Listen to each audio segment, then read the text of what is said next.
Hello friends, welcome to I study. ICAR Indian Council of Agriculture Research की ओर से जो टेक्नीशियन का टायर 2 का एग्ज़ाम है वो आप लोगों का सक्सेसफुली कंडक्ट करवा लिया गया है। और ये एग्ज़ाम आप लोगों का कंडक्ट करवाया गया था 8 जनवरी को। तो 8 जनवरी को आप लोगों का एग्ज़ाम कंडक्ट हो चुका है। उसके बाद से आप लोग बोल रहे हैं कि सर इस पेपर में जो जीके क्वेश्चन आए उनके एनालिसिस कर दीजिए और एक्सपेक्टेड कट ऑफ क्या रहेगी उसके बारे में बता दीजिए। तो जितने मुझे जीके के क्वेश्चन मिले हैं मैं आप लोगों के साथ शेयर कर रहा हूं। जो नहीं मिलेंगे तो आप लोग कमेंट कर दीजिएगा। तो चलिए देख लेते हैं एक एक करके। आपका जो एग्ज़ाम है, जो एग्ज़ाम हुआ है आप लोगों का, ये 8 जनवरी को हुआ है। और जो आप इसके बाद क्या होगा, आप लोगों की आंसर की जारी की जाएगी। आंसर की कब तक आएगी, तो आंसर की आप लोग की विदिन 1 वीक, 1 वीक के अंदर आप लोग की आंसर की आ जाएगी। अब देख लेते हैं पेपर का लेवल कैसा रहा है। तो पेपर का लेवल आप लोगों का हार्ड था, डिफ़िकल्ट टू हार्ड बोल सकते हैं, ज़्यादा ईजी नहीं था। कुछ क्वेश्चन आप लोगों के ईजी टू मॉडरेट भी थे। तो इसमें जीके वाले सेक्शन की देख लेते हैं एनालिसिस। तो जीके में क्या क्या पूछे गए हैं। सबसे पहले पूछा गया था कि 500 रुपये का जो नोट होता है उस पर किसका सिंबल होता है। तो उस पर आप लोगों का रेड फोर्ट बना होता है। तो ये आप लोग देख भी सकते हैं, 500 रुपये का नोट है, इस पर रेड फोर्ट होता है। उसके बाद नेक्स्ट क्वेश्चन आप लोगों से पूछा गया था कि chronology of the Prithviraj Chauhan, Iltutmish and Ghiyasuddin Tughlaq. तो इनकी क्रोनोलॉजी मैं आप लोग को बता देता हूँ। जो इल्तुतमिश ने रूल किया था, ये किया था 1211 से 1236 तक। पृथ्वीराज तृतीय ने किया था 1177 से 1192 तक। और गयासुद्दीन तुगलक ने 1320 से 24 तक। मोहम्मद तुगलक ने 1324 से 1351 तक। उसके बाद आप लोगों का फिरोज शाह तुगलक था, जिसने 1351 से लेकर के 88 तक रूल किया था। ये आप लोगों का। तो इसमें से जो भी था आप लोग उसके हिसाब से, क्रोनोलॉजी के हिसाब से उसको लिखना था।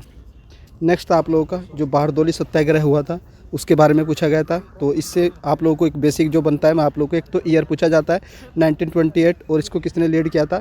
तो सरदार वल्लभ भाई पटेल जी ने लीड किया था। और किस कारण ये हुआ था, for raising the Bardoli the raising of the taxes, जो कर है वो बढ़ा दिए गए थे। एक ये क्वेश्चन था आप लोगों का बारदोली सत्याग्रह से।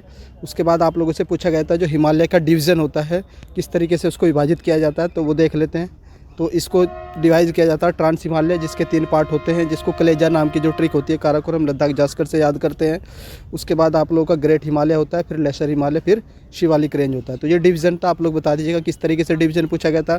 कई बार इसको रिवर के बेस पर भी डिवाइड किया जाता है, तो वही आप कंफर्म कर दीजिएगा कि ये जो डिवीज़न है किस बेस पर पूछा गया था। उसके बाद नेक्स्ट पूछा गया था जो ब्लीचिंग पाउडर होता है उसका केमिकल फार्मूला क्या होता है। तो ये होता है आप लोगों का CaOCl2 होता है। देन एसिटिक अम्ल का जो बॉइलिंग पॉइंट होता है, क्वथनांक, ये पूछा गया था। तो 118 डिग्री सेंटीग्रेड होता है। और अवतल दर्पण से बना प्रतिबिंब कैसा होता है। तो ये आप लोगों का वास्तविक और आभासी दोनों प्रतिबिंब बनते हैं अवतल दर्पण से। तो एक क्वेश्चन ये था आप लोगों का। उसके बाद नेक्स्ट क्वेश्चन पूछा गया था एज पर द जो 5वीं रिपोर्ट आई है नेशनल फैमिली हेल्थ सर्वे, तो NFHS 5 है। तो इसके अकॉर्डिंग पूछा गया था कि सेक्स रेशियो कितना है। तो इसके अकॉर्डिंग देख लेते हैं। तो ministry of health and family welfare ने जो सेक्स रेशियो बताया टोटल पॉपुलेशन का, तो ये है आप लोगों का 1020, 1020, यानी 1000 मेल पर कितनी फीमेल है, 1020।